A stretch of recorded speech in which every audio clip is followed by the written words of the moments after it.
In a previous video, I added interactive side blades to my funhouse machine using the Pinnunciator. Since then, I had a couple ideas I wanted to try. When the ball hits the left slingshot, I'd like the left blade to flash yellow. When the ball hits the right slingshot, I'd like the right blade to flash yellow. I'd also like a shaker motor to trigger whenever you hit Rudy in the face when the white flasher goes off. Let's see how easy it is to add these additional effects using the existing Pinnunciator I already have installed in this machine.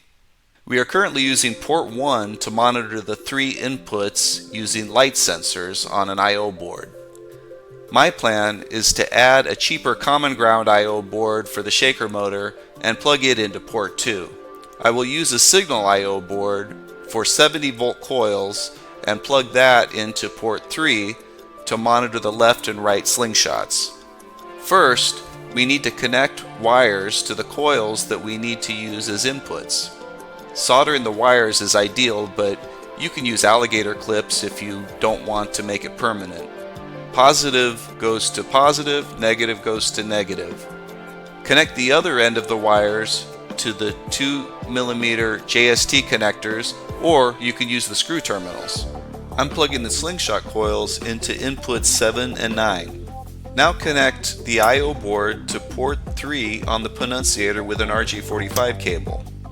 Zip tie the I/O board to nearby wiring, ensuring that the back of the board can never come in contact with any other metal. Now for the shaker motor. Each I/O board has one high current digital output. I bought this 12 volt OEM Stern shaker motor on eBay. Connect the power supply for your shaker motor to the digital power in terminals.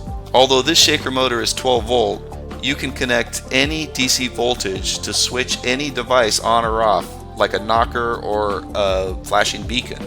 Connect the shaker motor to the digital power out terminals. Once again, these can be JST connectors or screw terminals. Now we're ready to configure the Pinnunciator. This is the fun part. So I've already configured the Pinnunciator for the shaker motor and the new flashing effects.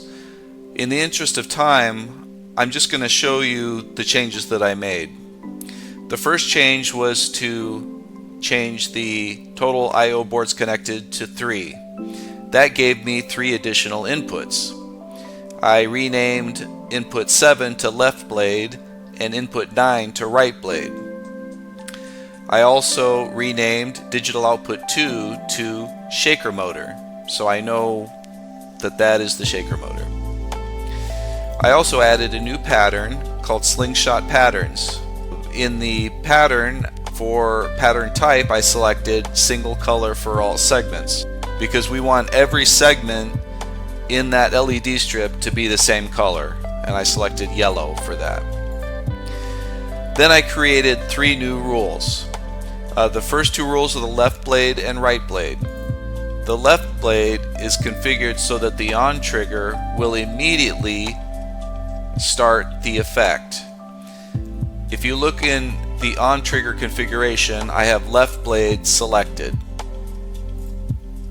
The off trigger is when the timer expires. So all we care about is that a half second passes and then shut off the effect. For the output channel, I selected the left blade output channel. That's where we want it to flash. And the effect type is strobe, which is the flashing effect, and I can change the effect speed, how quickly it flashes. The pattern for the effect is, of course, the new slingshot pattern that I created.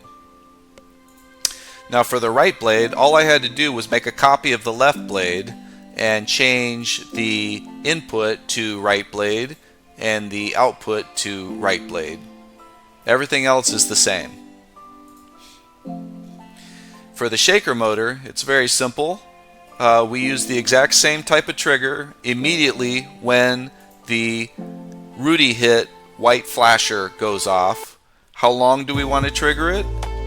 Well, the off trigger is set to half a second, so that shaker motor is going to fire for half a second and then turn off. The output channel is the shaker motor that I set under output channels earlier. And then the effect type, you can strobe the digital output, but for a shaker motor, we just want to keep it on solid. I also set, under more options, I set the rule priority to be the highest priority because I want the flashing to take priority over everything else. Once the flashing effect stops, then the lower priority rule that was running will continue running. I also have the block rule from activating for 5 seconds set for the shaker motor, because I don't want the shaker motor to be running like over and over and over again. I want at least 5 seconds to pass before the shaker motor triggers again. You can do that for lighting effects as well. And that pretty much takes care of it.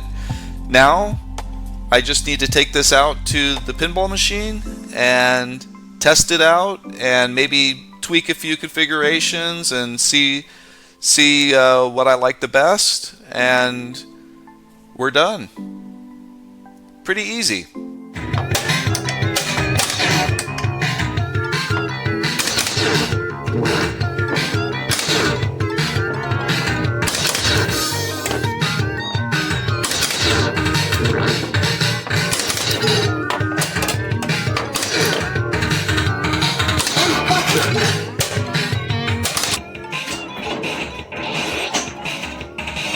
Look out, Chucky!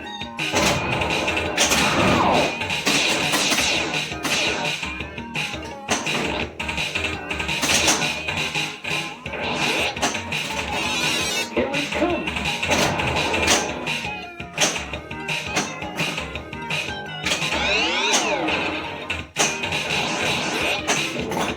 Hey, Chucky, go find the stuff!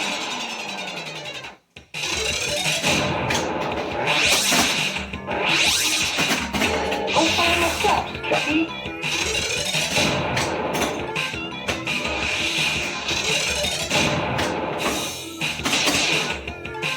Hey, Chucky!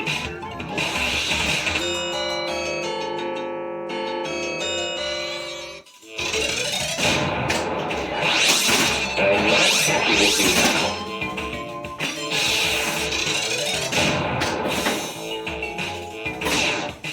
Stay away from the... That was no accident.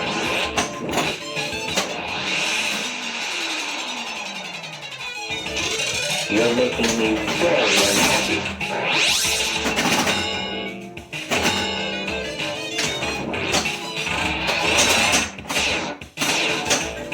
Stay away from the clock.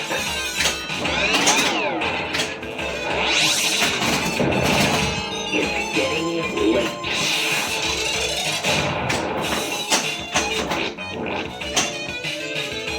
You're making me very unhappy.